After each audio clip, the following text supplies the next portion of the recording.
Artificial intelligence likes to present itself as a marvel of engineering, but its secret is more pedestrian.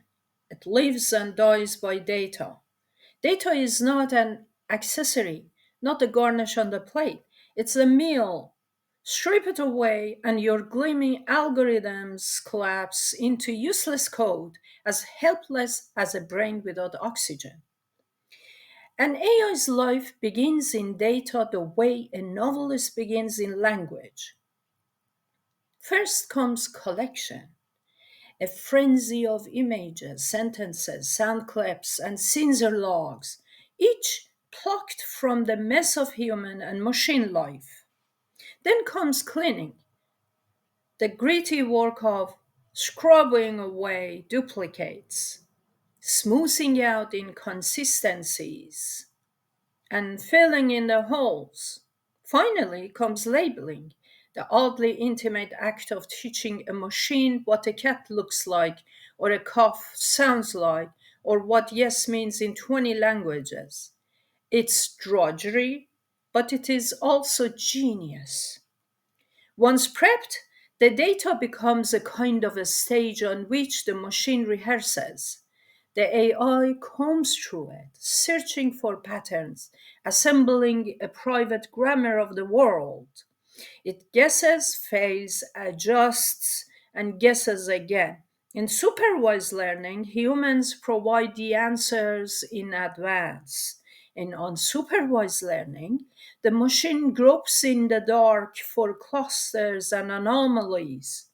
In reinforcement learning, it plays a game of reward and punishment until it stumbles into competence.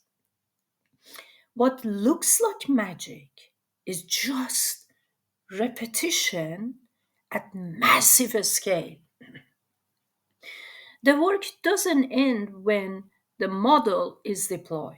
Out in the wild, the world changes. Patterns drift. A phrase that once meant one thing comes to mean another. The AI falters. New data must be fed back in, and the model retrained. Biases are exposed, features are re engineered, augmentation techniques invent fresh examples to make the system more resilient. The machine is never finished, it is always becoming. In the end, data is not simply the raw material of artificial intelligence, it is its bloodstream, its nervous system, its memory. To speak of AI without speaking of data is like speaking of literature without language. And as these systems slip deeper into our daily lives, shaping what we see, buy, and believe, the question becomes not whether we have enough data, but whether we are creating it wisely, responsibly, humanly. The fate of intelligent machines and perhaps a good share of our own depends on it. The story of machine learning, at least in my book, begins with Python, the language that has quietly become the lingua franca of the field. From there, the reader is ushered into the world of NumPy and Pandas, libraries that turn raw numbers into something malleable, almost alive.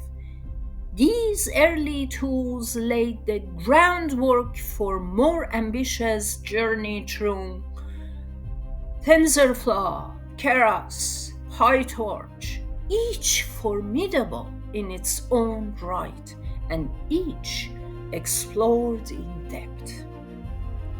What follows is not just theory but practice, a steady rhythm of tutorials and exercises that move beyond abstract into the tangible.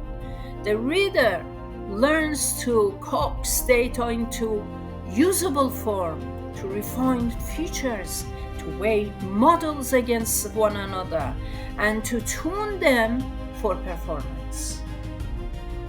More intricate terrains appear along the way: deep learning, reinforcement learning, natural language processing, and each is approached with step-by-step guidance. The complexity unpacked rather than merely displayed. But the real measure of machine learning is not in the elegance of its algorithms. It is in the problems it solves. Here in my book, projects on image recognition, sentiment analysis, and predictive maintenance show how ideas translate into outcomes, how theory becomes practice. These exercises don't shy from the messiness of the real world. They insist that the reader grapple with the complications of bringing models out of the lab and into the friction of production. Even deployment, often treated as an afterthought, takes center stage. Tools, platforms, and practices are explored not as technical footnotes, but as essential elements of the craft. The point, after all, is not simply to build models, but to see them work.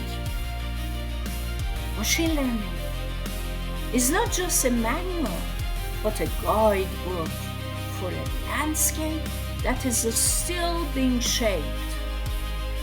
It invites you not only to learn the mechanics of the field, but to understand its spirit: pragmatic, restless, and always reaching toward the next frontier. Until next time, have a